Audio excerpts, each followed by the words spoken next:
Hi, good evening, everybody. Medically Complex Mama here, and I'm coming to you from my basement. Um, so I haven't done a video in a little while. I've been crazy busy. And one of the things I've been crazy busy with is dealing with insurance companies. And it is very difficult. So I thought tonight I'd talk a little about how I've learned to navigate insurance and any tips that might help you. Um, my son has Medicaid insurance, which is through the state. Every state is a little different, and every insurance company is a little different. So if this applies to you, great. If not, sorry. So here in Colorado, where we live, we have Medicaid for my son. My husband and I were on it because we were both pretty much unemployed during COVID, and so we got put on it. And it's a great program. I'm not going to say it's terrible. Like, it's great. It's covered a lot of things that we would not have been able to deal with as easily. So it is an amazing program that works for people who need it. However, in this last round of renewals, my husband and I became ineligible because we both got jobs back, and that makes sense. We make too much money, so now we get insurance through something else. But my son, because of his disabilities, is supposed to be on Medicaid kind of permanently because he has a disability. So here is where it gets difficult. You have to apply through Social Security for a disability, kind of a determination of disability. And you can do that when your child is very young. I pretty much spent the first year and a half of my son's life trying to hope he was going to stay alive and figure all that stuff out. So it took me a while to get on that track. So I have applied through Social Security, and they're going to do a determination soon. I also applied to the Medicaid disability, which is technically a kind of different program, but I'm just trying to cover all my bases.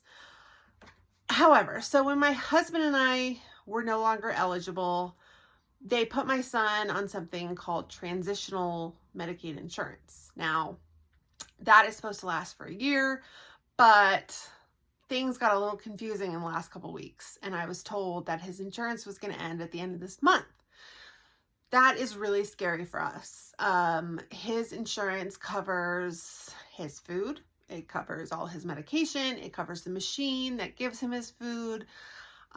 So a lot of the things that come through Medicaid are things that are necessary for his survival, and very expensive, I'm sure, if I was paying for it out of pocket. So I had to spend a lot of time on the phone figuring stuff out with the insurance companies, and it's challenging.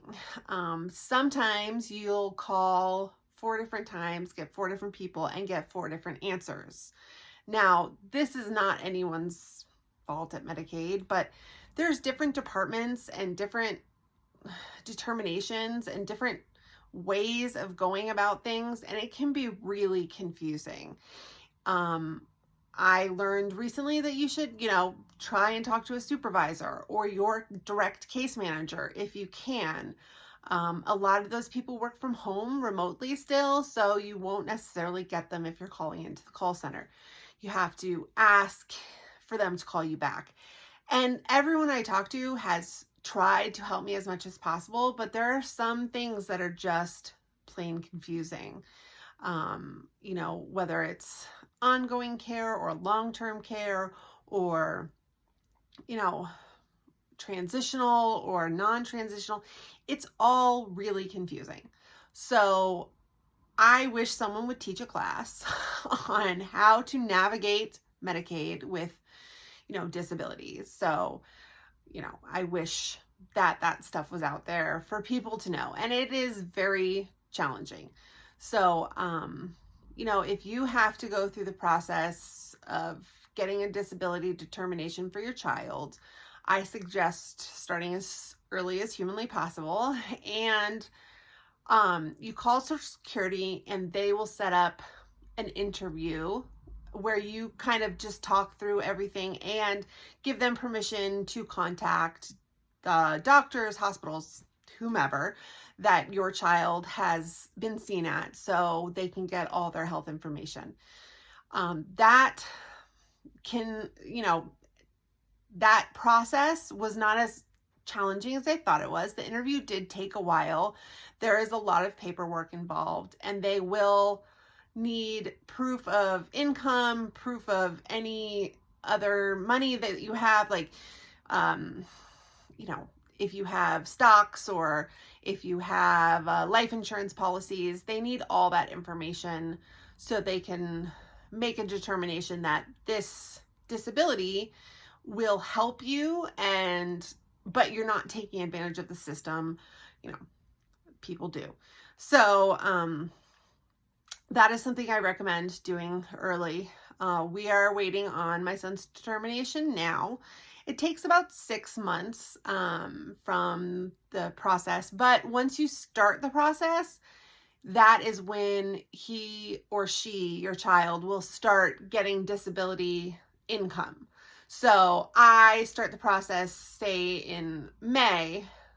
They don't give me a determination till November. He will still get the back pay. Now, the money is not a lot. It's not like all of a sudden my son's going to be rolling in the dough. But I'm going to set up like a separate bank account for him so that money can be his later on in life. Even if it's, $100 a year, it's still better than nothing. And every case is determined differently and everything goes a little differently for everyone. So that's just my 2 cents on the process as I have gone through it. It is very confusing. Everything is challenging. I suggest write down everything everyone says to you. Keep it in a notebook and write down who you talk to, when you talk to them, their names. So that way, if one person tells you that, everything's crystal, you're good, no problems. And the next person calls you and says, no, actually, you can be like, well, then why did X from this place tell me on this date that we were good? Because that happens, and it's happened to me. Different people give you different answers sometimes, and it's confusing because you're like, wait, you all work for the same company, but they work in different departments and different things, and it's challenging. Also, my job as my son's CNA, which is a certified nursing assistant, depends on us having Medicaid or him having Medicaid because it covers the cost of having a nurse. As I've said before on this, I am very lucky to live where I do, that there is this program. I actually found out recently that the program exists in a few other states now: Arizona, California, New Hampshire, Pennsylvania, and Illinois. So all those places have this parent CNA program where you can, it's called something a little different in a lot of places, but you can go through a home care company and become your child's nurse, basically. For me, the reason that I did it is because I wasn't comfortable leaving my son with someone I didn't know at that point. I wanted to be the person taking care of him. And also because I knew that if I was working and I needed someone to take care of my son, I'd basically be working to pay that person. My old job didn't make tons of money, so I would have been working just to pay someone to take care of my son, and instead, that's what I do. So it's a good program. It's a great program. And, if you're looking into programs like that, if you live in one of those states, if you message me, I can give you information. I I know that lots of people probably won't see this video, but if I can help even one person, then it's totally worth it. And it's super hard. It's super scary having a kid who has medical complexities. And, you know, if you just need a shoulder or someone as a sounding board, I recommend Facebook groups. I am in a Facebook group called To Be Moms, which is for moms of people who have G-tubes. And, you know, if something crazy happens on a Sunday afternoon, you're not going to get a doctor on the phone very easily unless you go to an emergency room.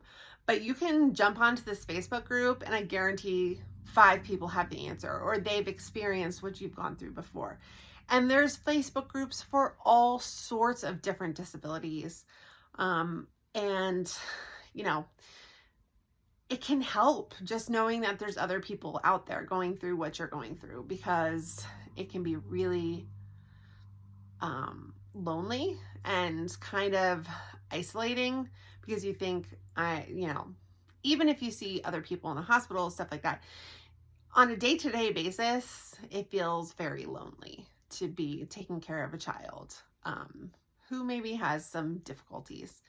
And, you know, my son is almost 3 and he acts like a 3-year-old and he's crazy and fun and all those things. But at the same time, you know, several times a day, he needs to be hooked up to a machine. He doesn't eat normally, and that can be really isolating. So, you know, reach out, find groups in your area. If you're feeling like I am all alone in this and I am struggling and there is no one to help me, try and find your tribe. I mean, you know, whether it's a group on Facebook or a book club or, you know, your oldest friends, find people who you can express these feelings to, because otherwise they're going to be all you hear. And that's very scary. And I am totally guilty of feeling isolated and totally guilty of not reaching out when I should be. And, you know, my best friends are amazing and will listen, but at the same time, sometimes I don't want to burden them. You know, I don't want to tell them all the problems and everything that I'm going through every day. So yeah. All right. Well, that's all I have for tonight. Oh, just creator shout out. I wanted to shout out to Matt and Abby and the Unplanned podcast. They're very young parents who are really funny and have a lot of really cool YouTube videos and have a lot of really good advice for other young parents. So if you're, you know, interested, check them out. Matt and Abby, Unplanned podcast. All right. Bye.